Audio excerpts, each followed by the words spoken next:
All right, Chris, thank you. Arden and I talking basketball. It's very, very interesting during the weather segment. Yeah. You ready?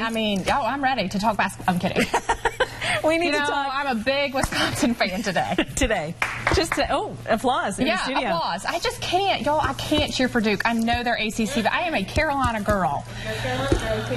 Okay, well, let's talk about something non-controversial. This is National Library Week. Well, coming up. It's National Library Week next week.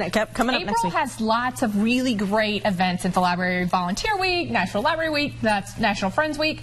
My favorite is always National Library Week because there's so many cool events. So go check out your local library listings, and you'll have tons of good events going on that are special just for that week. Well, and important to appreciate our libraries. It is. What would we be without them? We'd be lost, truly. We really would be. So as I was looking for books this past week, I walked around the library branch where I was and looked at the displays, because a lot of times even I run out of ideas for books. And every single one of these books was picked from a specific display that are all over all of our library branches.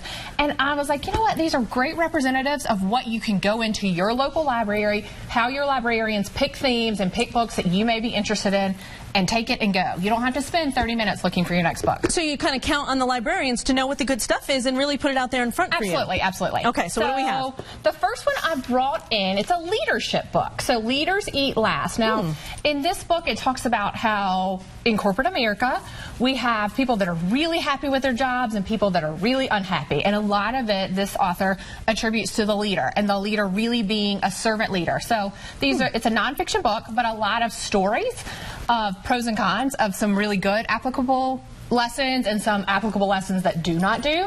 So this is really good for anyone, middle management, upper management, if you're really looking to grow your career. So great leadership. Probably some good life lessons in there, even if you're not looking at it from a career standpoint. Absolutely. So yes. Okay. The next one is the wonderful Joyce Carol Oates. Okay, so it's called The Sacrifice, and she really captures a story around some racial tension.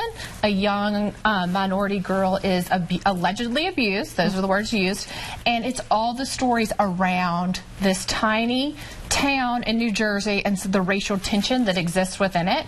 And it's a captivating story. It'll really make you think, and it's always interesting to see all sides of the story. She captures something that we're going through right now in a fiction. A lot of really good fiction does that. It captures a nonfiction story and turns it into a fiction story that you can talk about things without actually talking about people that you know, which is really good. Gets a good conversation Now this one is a young woman. It's called Miracle on Voodoo Hill.